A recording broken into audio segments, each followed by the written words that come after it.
BEO Lil Kenny didn't just slide for young Dolph in the way that casual observers might assume from a quick scroll through social media or a passing diss track. The streets, the comment sections, the late-night group chats, and the endless podcast breakdowns are all saying the same thing with growing intensity and conviction. They are claiming that he went all the way to the very top of the rival camp and took out Yo Gotti's own brother, Big Juke, the man who has been repeatedly named as the one allegedly sitting behind that $100,000 bounty that set this entire chain of events into motion from the start. If what people out here are believing and circulating carries any real weight, and we have to acknowledge how these narratives take on a life of their own in hip-hop culture, then this was never random violence born out of the moment. This was something carried out with cold, deliberate precision. This was deeply personal in ways that go beyond typical rap beefs or neighborhood disputes. And this was something that had been simmering and building for years, waiting for the right spark in a city where loyalty, betrayal, and payback carry heavy codes that outsiders often miss. So stay locked in with me, because what unfolded in Memphis has the power to completely reshape how you see the full picture, from the earliest days of the tension all the way through the trials, the losses, and the ongoing questions that still hang in the air today. Yo, what's good, fam? Today we are going deep into one of the most talked about and emotionally charged stories in hip-hop right now. A story that blends music, business, street politics, and devastating loss in ways that continue to ripple far beyond Tennessee. We are going to break down exactly how this narrative took root and spread like wildfire, why so many people have come to believe it so strongly, what actually played out in the streets and courtrooms of Memphis, and where the hard facts stand versus the versions that live on YouTube thumbnails, Instagram stories, and podcast episodes. Because in a city where the music scene and the realities of the streets have always been tightly connected, sometimes dangerously so, the line between what the public believes and what can be proven in a court of law has never been thinner or more blurred by emotion and grief. This is not just another rap beef recap for entertainment. This is a story about legacy, about what happens when independent empires clash in the same hometown, and about how social media turns every development into a piece of evidence for theories that people have already decided feel true in their hearts. So let's get into it properly, taking our time with the details that matter and the context that makes everything else make sense. To understand any of this at the level it deserves, you have to start with who young Dolph really was and what he represented to Memphis and to the broader independent rap world. Dolph Robert Thornton Jr. was born in Chicago, but raised in the Castalia Heights neighborhood of Memphis, Tennessee, one of the toughest and most resilient parts of the city, where survival and hustle were everyday lessons. He came up in an environment that could break people down, but instead of letting it define him in a negative way, he channeled those experiences into raw, honest music that connected with listeners far beyond the city limits. What set Dolph apart from so many others was never just his talent on the mic. It was his sharp business mindset and his refusal to compromise his independence for quick money or validation from established powers. Back in 2010, he founded Paper Route Empire, an independent label that gave him complete creative and financial control over his work, at a time when most artists were signing away their masters and their futures to bigger entities.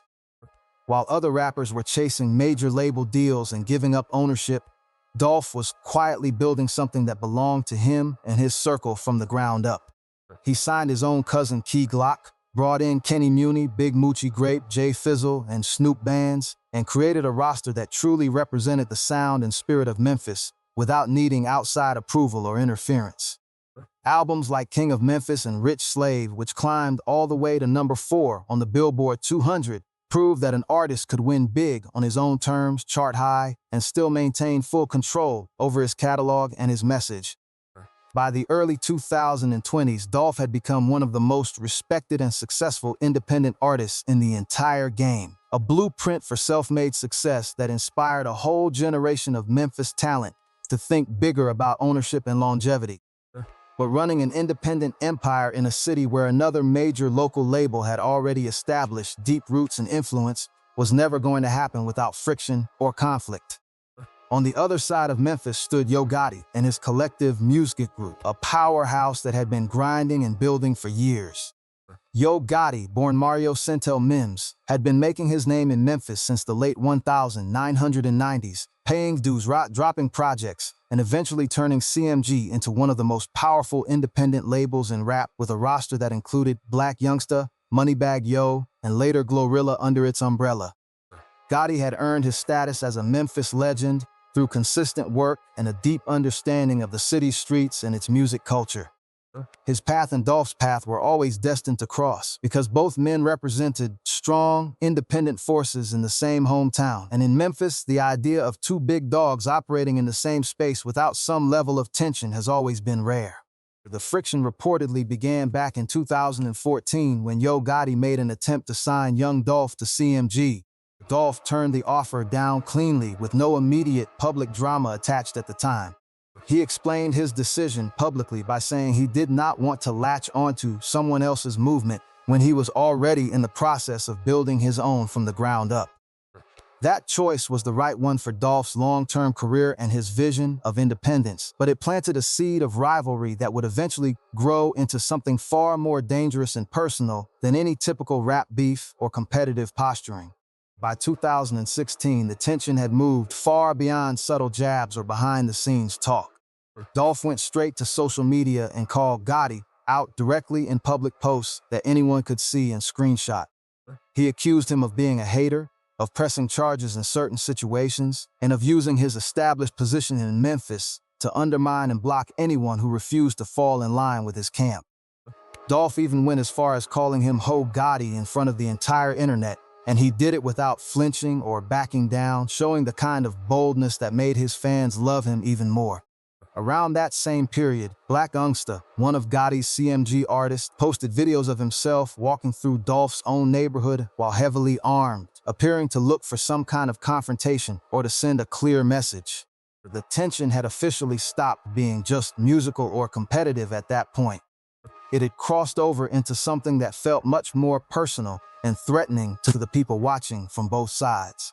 Then came February 2017, when Dolph released Play With Your, a direct diss track aimed squarely at Gotti that became one of the most discussed and replayed songs in Memphis rap history. In the music video, Dolph hired an actor to portray Gotti in scenes that were clearly meant to disrespect and mock, and the whole thing felt calculated and public in a way that left no room for misunderstanding. The track went gold, proving that the beef was resonating with listeners and driving real numbers. Within days of that video dropping, Dolph's bulletproof SUV was shot at more than 100 times while he was driving in Charlotte, North Carolina. He survived only because the vehicle was heavily armored and protected him from what could have been a fatal attack.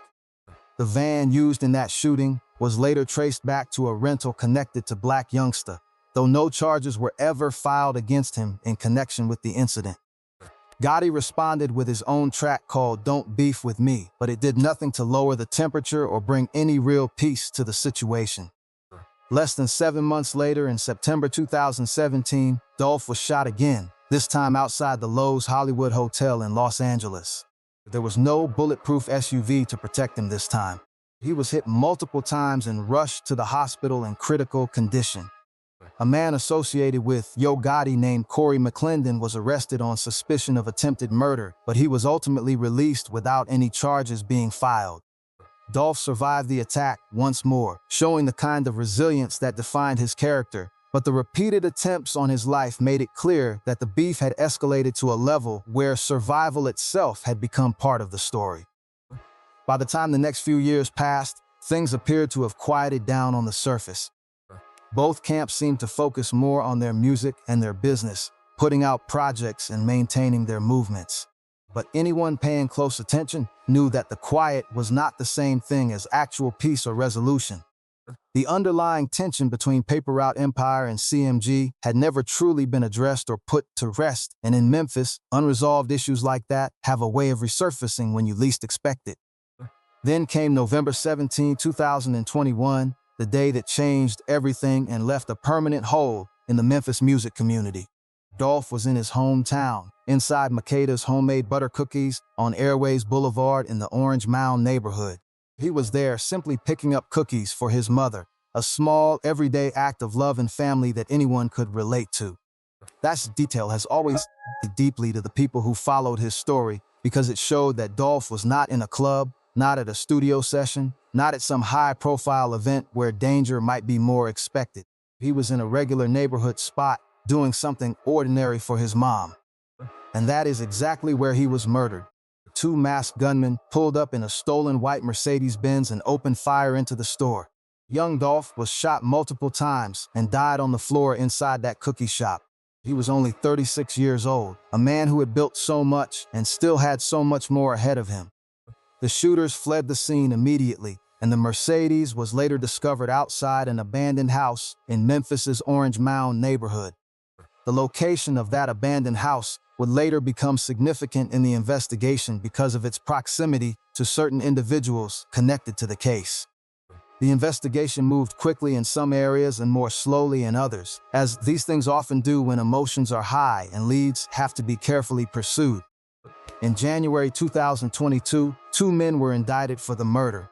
The first was Justin Johnson, who had previously performed music under the name Straight Drop. The second was Cornelius Smith. Both were charged with first-degree murder, conspiracy to commit murder, and additional firearms offenses. A third man, Hernandez Govern, was later charged as well, accused of being the middleman who ordered the hit and connected the shooters to the person who allegedly funded the entire operation. That abandoned house where the getaway car was found sat right next door to Govern's own house, a detail that investigators found impossible to ignore.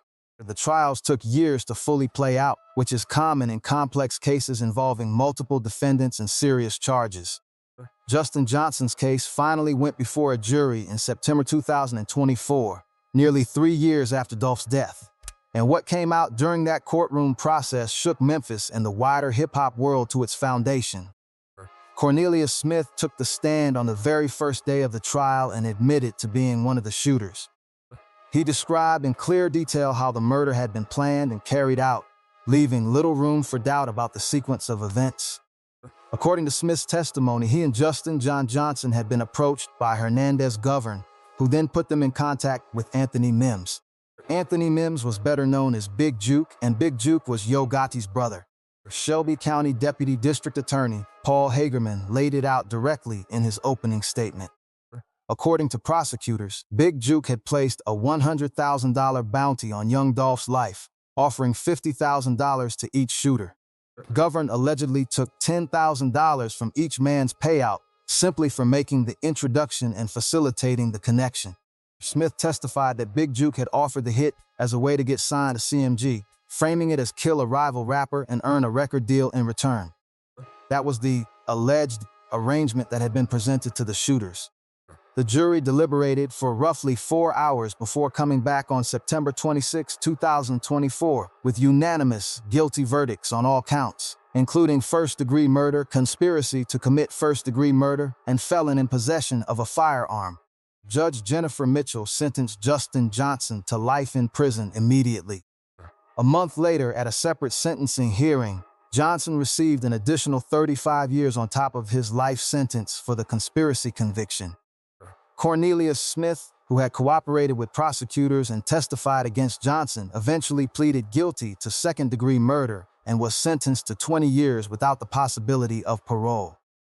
Hernandez Govern went to trial separately in 2025 and was found not guilty on August 21, 2025. The legal proceedings in the young Dolph murder case concluded with those verdicts, providing some measure of closure for Dolph's family, his team at Paper Route Empire, and his fans who had waited years for answers.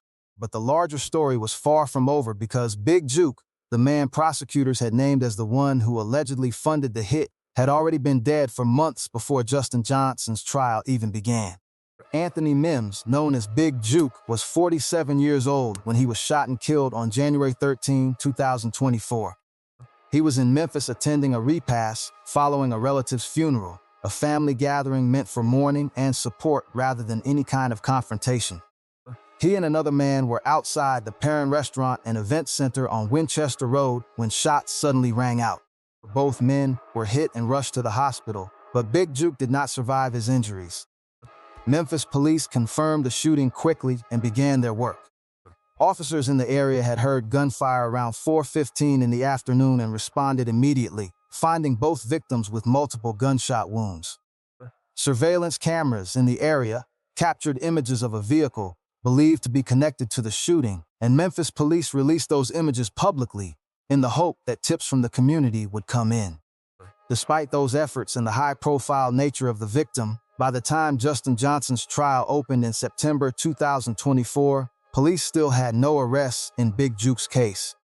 By the summer of 2025, investigators were still telling reporters the same thing. No updates, ongoing investigation, no suspects named publicly. Big Juke's final Instagram post before his death read, "They don't want to face you. They want to snake you. Stay alert to stay alive. Watch your back at all times." Whether that was a warning he sensed was coming, or simply general street wisdom that only he fully understood, the timing left many people reading into it and wondering what he might have known or felt in those final days. The reaction inside hip-hop was immediate and intense the moment the news broke. Yo Gotti had lost his brother, and anyone who had been following the Paper Route Empire versus CMG story for years knew exactly what people on the internet were going to start saying the second the reports hit. Because Big Juke had never been some private or low-profile figure. He had been publicly present in the CMG world for years, attending events, supporting artists, and according to various industry sources, involved in scouting talent and helping manage projects within the label. He was not operating in the shadows. He was front and center, seen at shows, seen with artists, seen in footage that circulated widely online. When prosecutors named him in the opening statements of Justin Johnson's trial as the man who had allegedly put a $100,000 price tag on young Dolph's life, it completely transformed how the public understood his role in the larger story. He went from being known primarily as Yo Gotti's brother to being viewed by many as the alleged architect of one of hip-hop's most devastating and high-profile murders. And then, just 9 months later, he was dead himself. When Big Juke was killed, the internet did not wait for police to identify suspects or release official updates. It started drawing its own conclusions immediately, and those conclusions began circling around one name more than any other: BEO Lil Kenny.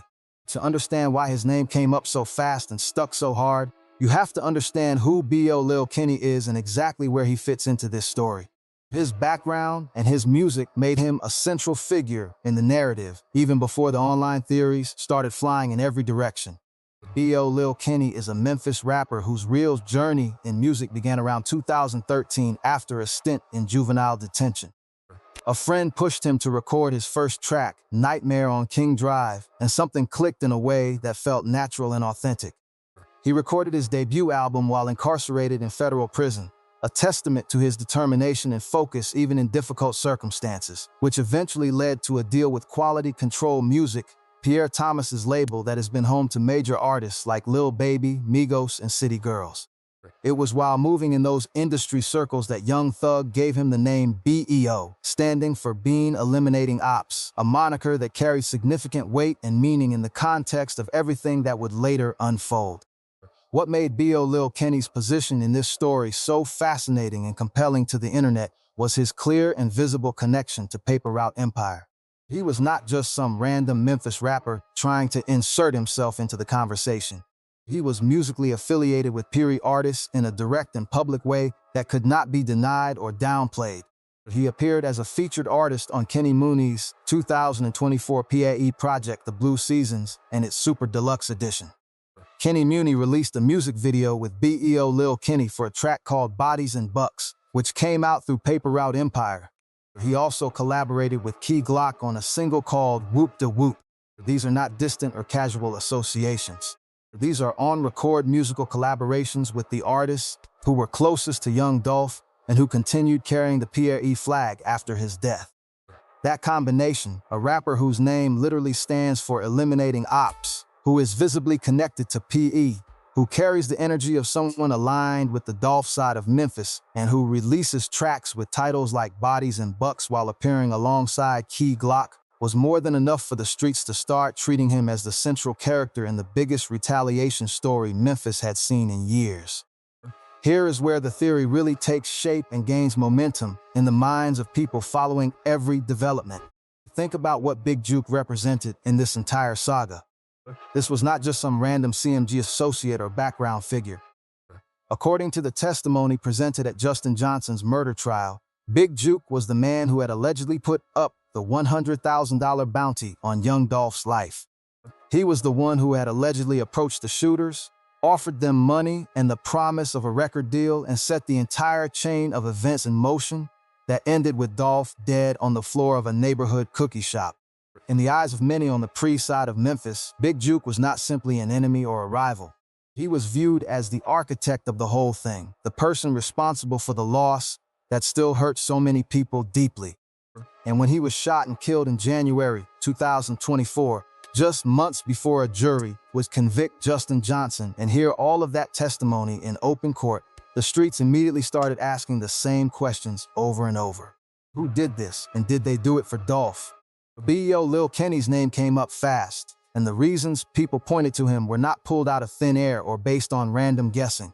His entire public image and persona had been built around being someone who moves on his ops and handles business when necessary. Young Thug gave him the name BEO, which stands for Being Eliminating Ops, long before any of this happened, and that name alone, in the context of Big Juke being the alleged op who got Dolph killed, felt like a direct statement to a lot of people watching the situation unfold. Then there were his PRE connections, which ran deeper than casual features or one-off tracks. He had been in the studio with Key Glock. He appeared on Kenny Mooney's PE project. He was not on the outside looking in or trying to force his way into the story. He was embedded with the people who loved Dolph the most and who continued his legacy through music and business. And then Big Juke turns up dead, and BEO Lil Kenny starts dropping more music in the aftermath. The discography and the timing added another whole layer to the conversation. After Big Juke's death, BEO Lil Kenny released music that people immediately started breaking down bar by bar, line by line, looking for hidden meanings and direct references. YouTube channels pulled up his lyrics and pointed to specific lines they read as clear references to Big Juke's killing.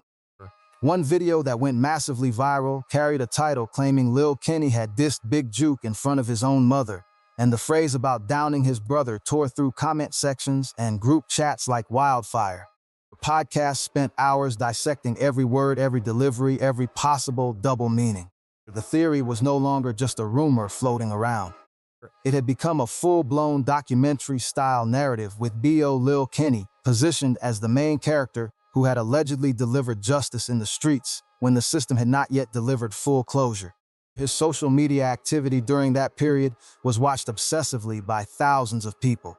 Every post, every caption, every like, and even who he was seen with in photos or videos got analyzed and reanalyzed by people looking for confirmation of what they already believed deep down. Every piece of content he put out was run through the same intense filter. The narrative that took hold was simple and powerful in its appeal. He slid for Dolph. He took out Big Juke. And now he's moving like someone who knows exactly what he did and is living with the weight or the pride of it. Then came the arrest story that added even more fuel to an already blazing fire.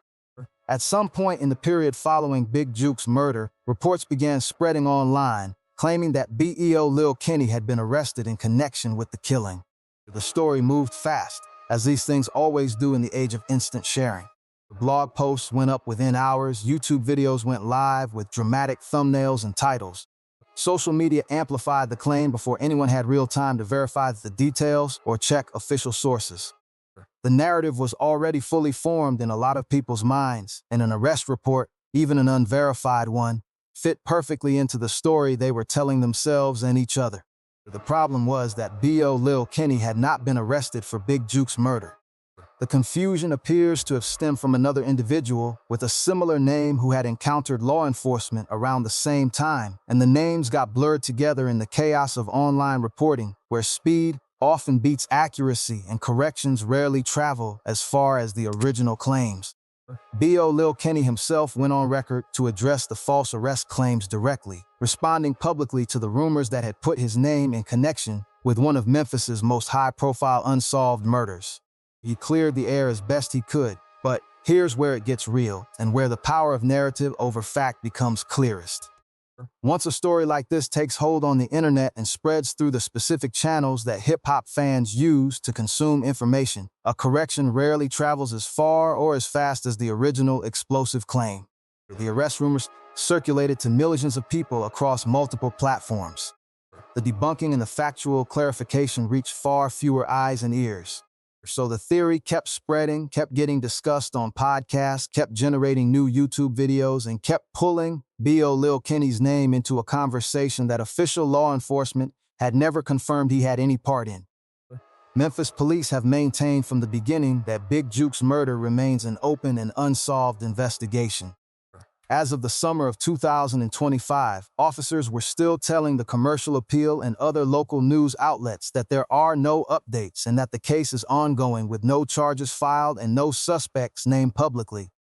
Memphis Police Public Information Officer Teresa Carlson's response to press inquiries has consistently been the same measured statement. No updates at this time. This is an ongoing investigation. This matters enormously, because there is a very real and important difference between what the internet believes and what the courts and law enforcement have actually established through evidence and testimony. The judicial process in the young Dolph murder case produced convictions, produced detailed testimony under oath, and produced verified facts that can be named, cited, and examined by anyone who wants to look at the public record. The investigation into Big Juke's murder has not produced any of that publicly so far. What it has produced is a vacuum of official information. And in hip-hop, especially in a story this big and this emotionally charged, a vacuum like that does not stay empty for long. The online theories that rush in to fill that vacuum are not random or baseless in every case. They are built on a foundation of real context and real history, which is part of what makes them so compelling to so many people and so potentially dangerous or misleading at the same time. There really is a PE versus CMG rivalry with a documented body count. Big Juke was really named by prosecutors in open court as the man who allegedly funded Dolph's murder. BEO Lil Kenny really is connected to PRE artists through released music and public collaborations, and he has dropped music that many people interpret as victory laps or coded messages about his ops. The name BEO really does stand for Being Eliminating Ops, a detail that carries heavy symbolism in street and rap culture. These are real pieces of a real story with real emotional weight behind them. But connecting all of those pieces into a specific conclusion about who killed Anthony Mims requires steps and leaps that the public evidence has not supported or confirmed in any official way.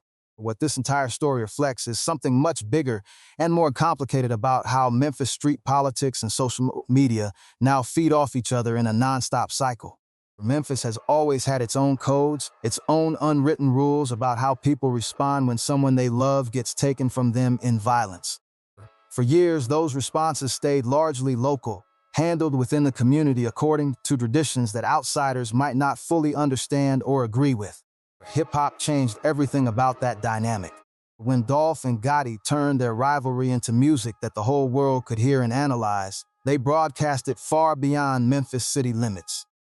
And when the violence followed those public exchanges, millions of people were already watching and invested.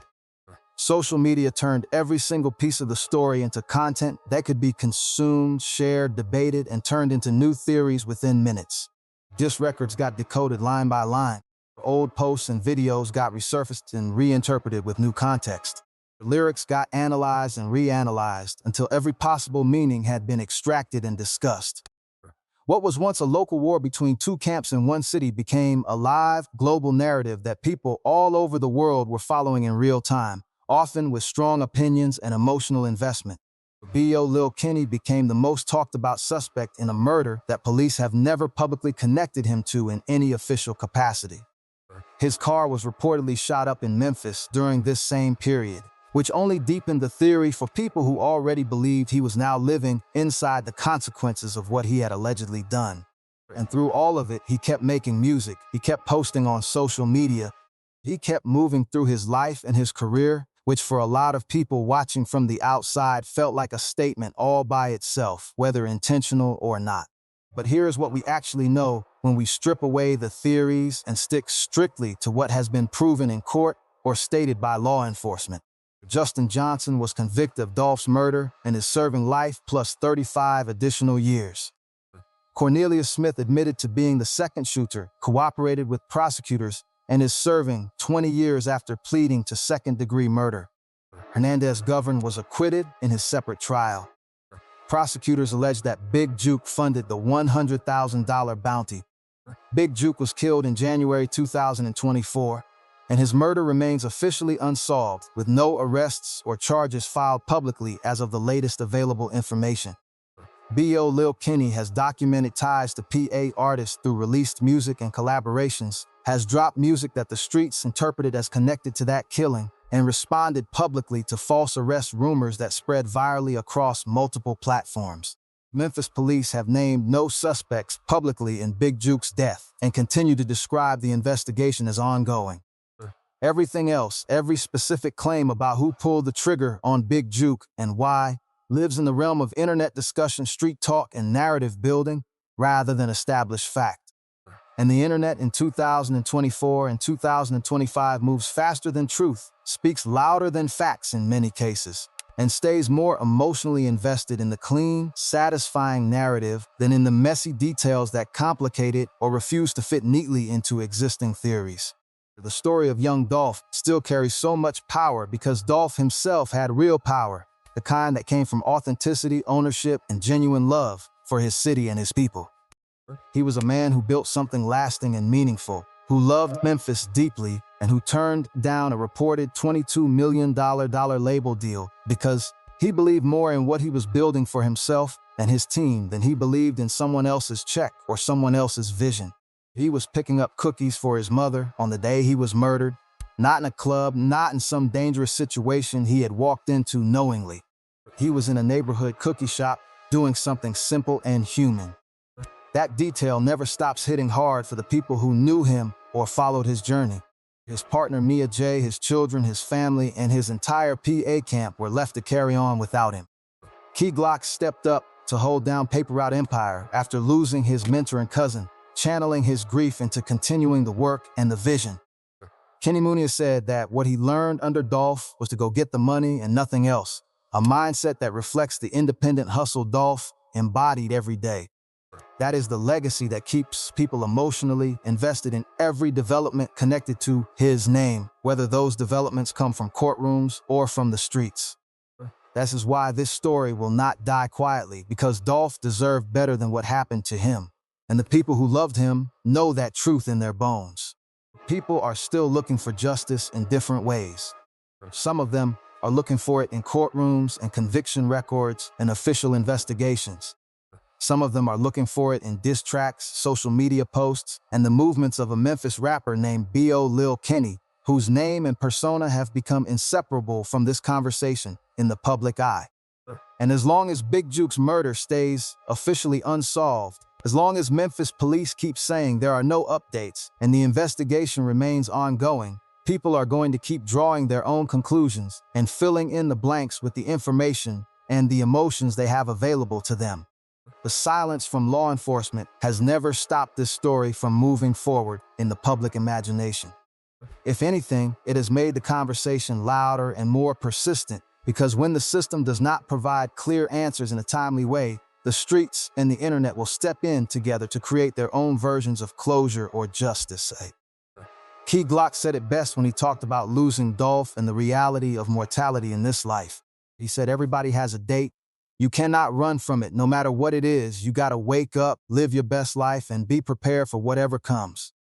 Glock took over PRE and kept building, honoring his cousin's vision while navigating his own grief.